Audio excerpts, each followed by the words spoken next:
آج عمران خان کو سزا ہوئی کہ کسی سیاسی مقدمے کا فیصلہ قانون کے مطابق کبھی نہیں ہوا اور نہ کسی پروسیجر کو اڈاپٹ کیا جاتا ہے۔ سیاسی مقدمات سیاسی ہوتے ہیں اور ان کے فیصلے بھی سیاسی ہوتے ہیں۔ عمران خان جو ہے وہ اس کی زندگی خطرے میں ہے تو لوگ گھروں سے نکل آئیں گے، اس کے امکانات ہیں، تاریخ میں ہم نے ایسے دیکھا ہے، تاریخ اس کی شہادتیں دیتی ہے۔ نظام عدل و انصاف آپ کے ملک سے ختم ہو چکا ہے، یہ گلا سڑا نظام ہے۔ اگر کوئی جج انصاف کرنے کی کوشش کرے آج کے دنوں میں، آج کے ماحول میں، تو اس کے ساتھ کیا کیا ہوتا ہے بس چپ کر دو۔ عدلیہ، انتظامیہ، مقننہ سب ایک شخص کو تکلیف دینے کے لیے، ایک شخص کو اندر رکھنے کے لیے، ایک شخص کا حق مارنے کے لیے، پاکستان کو نقصان پہنچانے کے لیے قیدی نمبر 804 کو جیل میں رکھ کر سارے ادارے انہوں نے برباد کر۔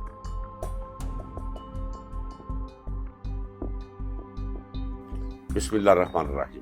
السلام علیکم ناظرین اکرام، القادر ٹرسٹ کیس تیسری دفعہ فیصلہ مؤخر ہو گیا ہے۔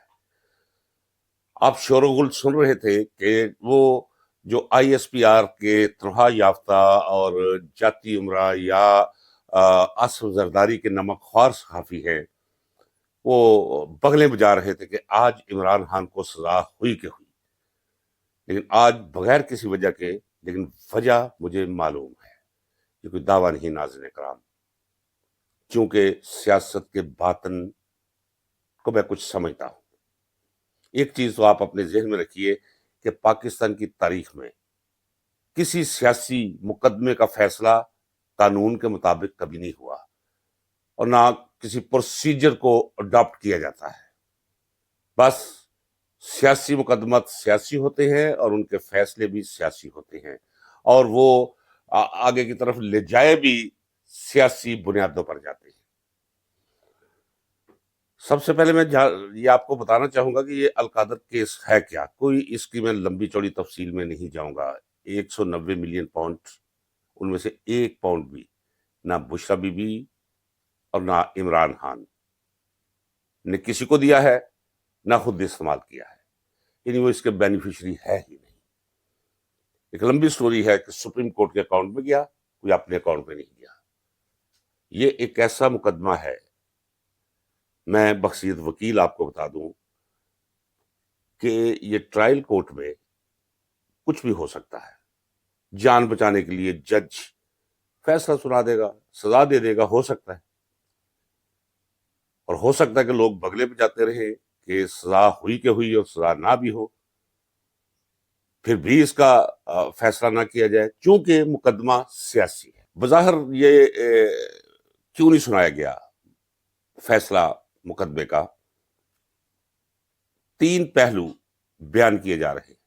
نمبر 1 کہ عمران خان کو بلایا جاتا رہا عدالت میں، عمران خان صاحب نہیں آئے، میں طویل قید و بند میں رہا ہوں، یہ ممکن ہی نہیں کہ کسی قیدی کو کہا جائے، اور عدالت بھی جیل کے اندر ہو کہ جی آپ تشریف لے آئے اور وہ کہے کہ میں نہیں آتا ہوں۔ نہیں، ایسا نظام نہیں ہے۔ بس اتنا کافی ہے جو میں نے کہہ دیا کہ یہ ناممکنات میں سے ہے کہ عمران خان صاحب کو عدالت بلا رہی ہو اور عمران صاحب عدالت میں نہ آئے۔ کلیئر ہوگی؟ دوسری وجہ یہ بیان کی کہ بشرا بی بی نہیں آئی۔ بشرا بی بی 9 بجے پہنچی ہوئی تھی جیل کے دروازے پر اپنا ساز و سامان لے کر۔ ان کا خیال تھا کہ اگر انہیں سزا ہو گئی، جیل جانا پڑا، تو وہ اپنے اٹیچی کے سارا کچھ ساتھ لے کر آئی تھی۔ یہ ریزن بھی ختم۔ تیسری وجہ جو بیان کی گئی وہ یہ ہے کہ وکلا نہیں آئے۔ وکلا کو بتایا گیا تھا کہ فیصلہ 11 بجے سنایا جائے گا، تو 11 بجے آنا تھا وکلا نے، لیکن اس سے 1 گھنٹہ پہلے جج صاحب عدالت سے چلے گئے کہ انہیں کوئی ذاتی کام ہے، حالانکہ یہی عدالت، اسی کے جج جو عدالتیں بدلتے رہتے ہیں، وہ سورج ڈھلے بھی وہاں رہتے تھے، آپ کو اچھی طرح معلوم ہے۔ لیکن اب سوال یہ ہے کہ اگر یہ تینوں وجوہات نہیں ہیں فیصلے میں تاخیر کی یا فیصلہ نہ سنائے جانے، تو پھر وجہ کیا ہے؟ آپ جانتے ہیں کہ میں اپنے ولاگز میں یہ کہتا چلا آ رہا ہوں کہ اصل مذاکرات جو ہو رہے ہیں وہ ہو رہے ہیں عمران خان اور ہماری پاک فوج کے نمائندوں کے درمیان وہ ہو رہے ہیں اڈیالہ جیل کی 4 دیواریوں کے اندر۔ یہ جو مذاکرات آپ دیکھ رہے ہیں یہ صرف ہاتھی کے دانت کھانے کے اور دکھانے کے اور، یہ دکھانے والے دانت ہیں۔ کھانے والے دانت جو ہے وہ کہیں اور ہے، وہ میں نے آپ کو بتا دیا ہے۔ اب عمران خان کو جو آفرز کی جا رہی ہیں وہ اتنی گھسی پٹی ہیں کہ میں ان کا ذکر بھی نہیں کرنا چاہتا۔ اب جو منوانے کی کوشش، وہ تو انکار کر چکا ہے باہر، اس نے کہا کسی کے باپ کا ملک ہے، آپ کیسے مجھے باہر بھیجیں گے؟ میں آپ کو دیانتداری سے کہتا ہوں کہ اسے کہا گیا عمران خان کو کہ ہم آپ کو اڈیالہ سے بنی گالہ منتقل کر دیتے ہیں۔ اس نے کہا بالکل نہیں، یہیں رہوں گا۔ اگر آپ نے مجھے میری مرضی کے بغیر، جو میری مرضی کبھی بھی نہیں ہوگی، چڑھا کے رکھ دیا انہیں، یہ دانت پیستے ہیں اس کی استقامت سے۔ اس نے کہا اگر آپ نے مجھے بنی گالہ بھیجا تو اسی دن میں ہنگر سٹرائک پہ چلا جاؤں گا۔ اور اگر ہنگر سٹرائک پہ چلے جائیں گے تو ناظرین کرام شاید آپ کو اندازہ ہو اس وقت جو پورے کرۂ ارض پہ نظریں ہیں عمران خان کی طرف، ان سے وہ دباؤ سنبھالا نہیں جائے گا جو ان پر اس صورت میں آئے گا کہ اگر عمران خان نے کہہ دیا جی میں بھوک ہڑتال پہ چلا گیا ہوں۔ اور یہ بھی سن لیجئے، یہ جو 26 نومبر کی رات کو قتل و غارت کر کے یہ سمجھتے ہیں کہ لوگ خاموش ہو گئے ہیں، بیٹھ گئے ہیں، ڈر گئے ہیں، سہم گئے ہیں، ان کا ذاتی خیال یہ ہے کہ یہ ہمیشہ سے نہیں، تاریخ گواہ ہے کہ اس سے دگنی نہیں چگنی طاقت کے ساتھ پھر لوگ اٹھتے ہیں۔ ہو سکتا ہے کہ عمران خان اگر بھوک ہڑتال کر دے تو یہ خبریں تو پھیلے گی کہ عمران خان جو ہے وہ اس کی زندگی خطرے میں ہے، تو لوگ گھروں سے نکل آئیں گے۔ اس کے امکانات ہیں، تاریخ میں ہم نے ایسے دیکھا ہے، تاریخ اس کی شہادتیں دیتی ہے۔ فیصلہ سنانے سے یہ ڈرتے کیوں ہیں؟ میں کہہ چکا ہوں بحیثیت وکیل، اور میں اس کا ذمہ لیتا ہوں کہ اس فیصلے کے اندر ککھ نے،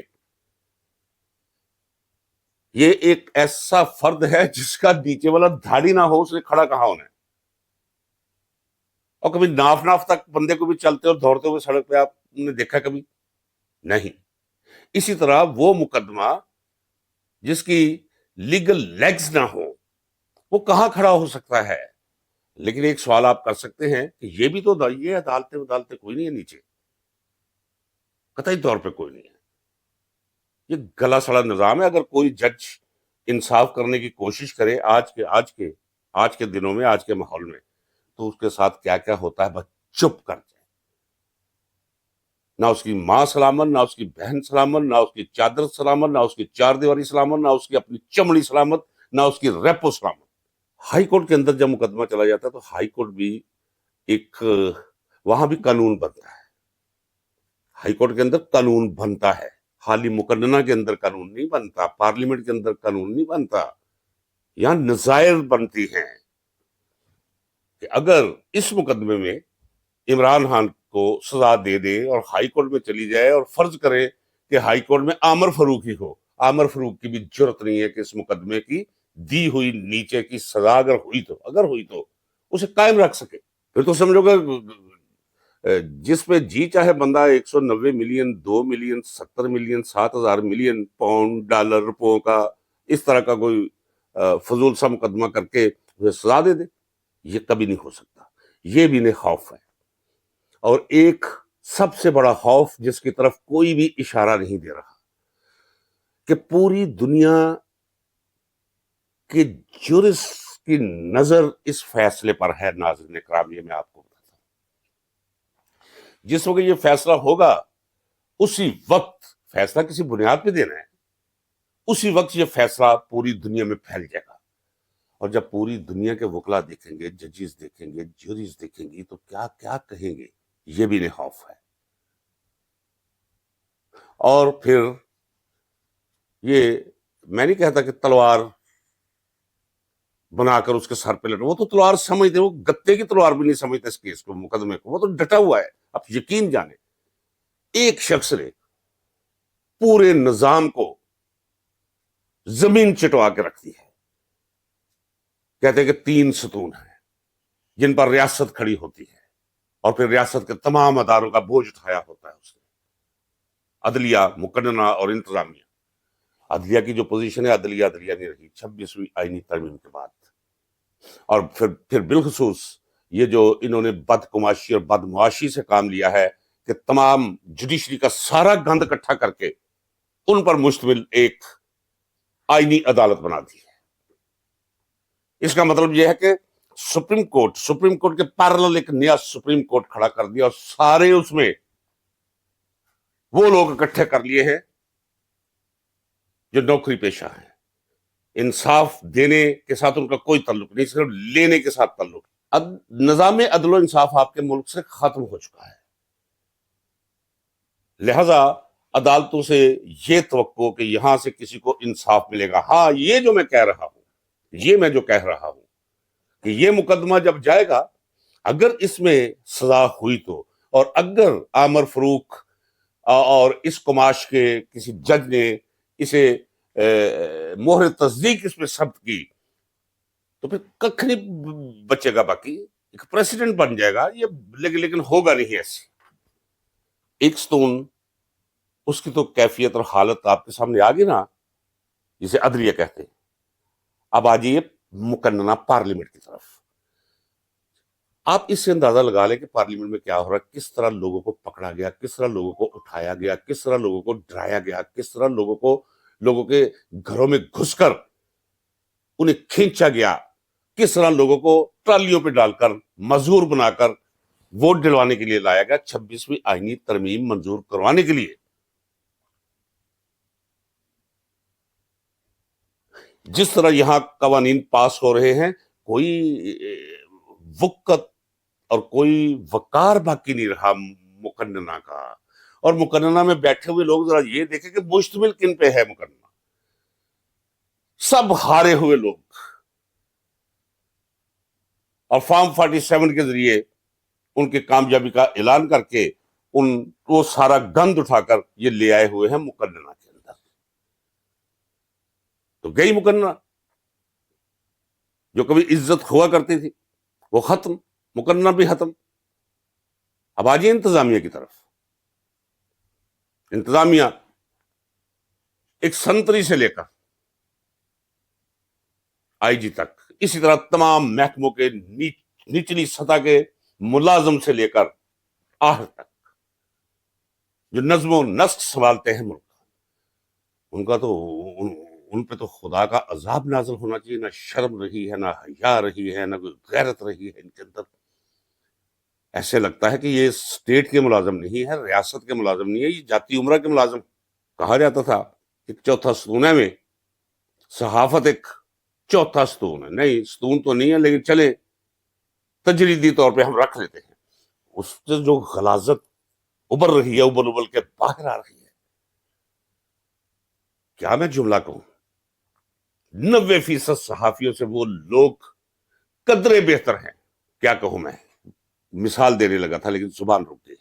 سمجھ آپ گئے ہوں گے. تو عدلیہ، انتظامیہ، مقننہ، سب ایک شخص کو تکلیف دینے کے لیے، ایک شخص کو اندر رکھنے کے لیے، ایک شخص کا حق مارنے کے لیے، پاکستان کو نقصان پہنچانے کے لیے، اور اس ڈر کے تحت کہ وہ آئے گا تو بہت سو کو اپنے گلے عزیز ہیں، ان کے گلوں تک، ان کے گریبانوں تک ہاتھ پہنچے گا،